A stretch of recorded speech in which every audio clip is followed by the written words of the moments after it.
Bana Kinshasa ya Brazzaville, ngai servante Nabino Carmita Fatouma, nagina Sabino ke Kalate cette fois-ci bozongo na biso awa na King Mag. Le roi ya ba magazine nyonso to ya Kinshasa. Hein? Toye na style ba roi.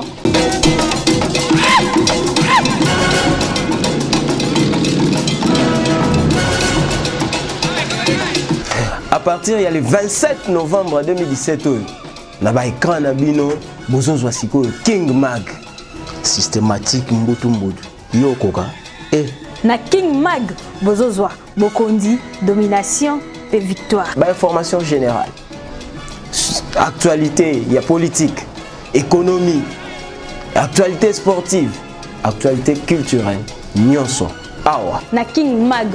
Pona ko sala bino toujours musala obo eba ndenge na lobaka ngana bino eza libala. Vous informer, c'est notre devoir. Bientôt.